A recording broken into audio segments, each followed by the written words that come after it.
Hello farmers, welcome back to the channel. This is a place for agricultural business owners looking for ways to make profit from their agricultural business and also thinking of starting up an agri-business. And today I'm back with another video for the channel. Today I'll be talking about how you can handle theft on your farm. So the what we've been facing recently, or what I've been hearing recently, the complaints I've been getting recently has been thieves. How thieves come to farm to harvest their produce, how thieves do this, how thieves do that, how thieves break the fencing to come in to steal. I've gotten like up to 5 complaints, one from a poultry farmer, one from a livestock farmer, one from a crop farmer, and like that. So I decided to make my research to find out the more realistic way that this can be handled.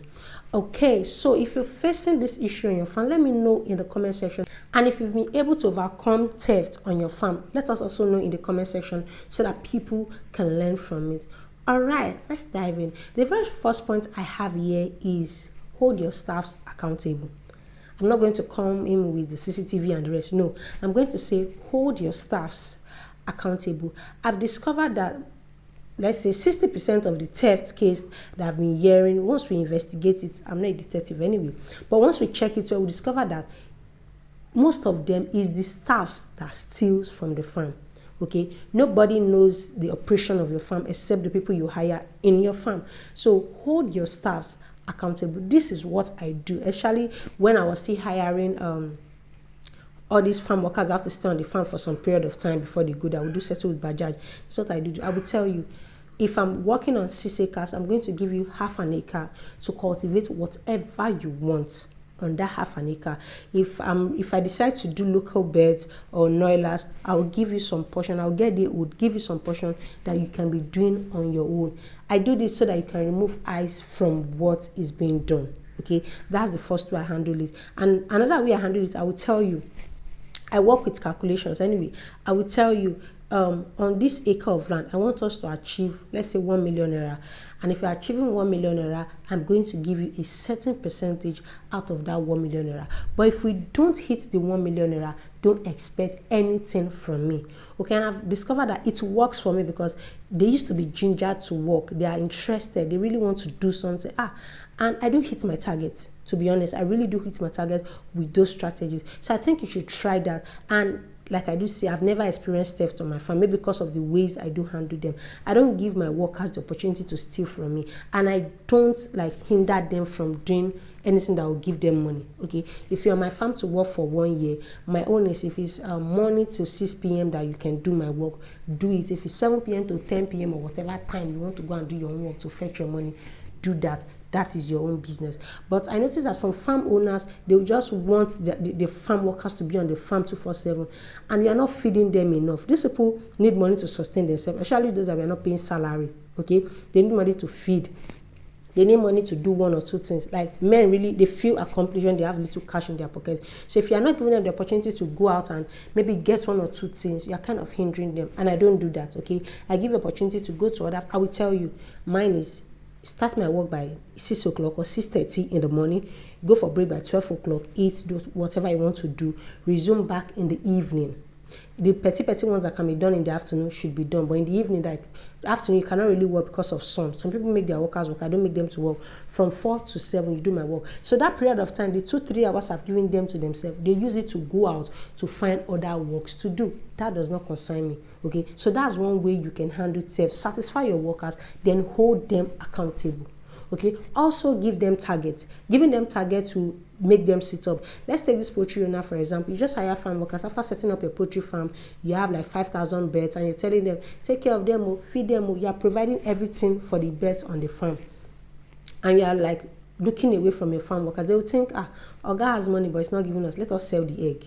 Let's be realistic. Let us sell the egg to make money. But if you give them the opportunity to also rear their own, maybe noilas or layers on the floor in one portion, they will sell their own and not your own. Okay, so try to satisfy your workers, and number 2, hold them accountable. They are the one responsible for 60% of stealing that happens on your farm. Okay, the next way that we can solve theft is dogs, security dogs. Yes, get security dogs. When I mean security dog, I mean get massive dog. You can use the boabu are farm dogs. You can use your local dog too if you cannot afford those big breed. You can use your local dog. Have as many local dogs as you can on your farm. Why I first said you should go for these big breed dogs is because they are very hard to manipulate. I breed dogs, so I already understand their personalities. They are hard to manipulate. If my babu does not know you and I'm not there to caution you, attack. Exactly. But local dogs, you can, okay, take biscuits, take sweets, and they'll be distracted. But get dogs to secure your farm. That's what another suggestion I'm going to give you. Get security dogs. Okay, another thing I'm going to talk about is for those that are really buoyant, that have the money to set up things, I would say go for CCTV cameras.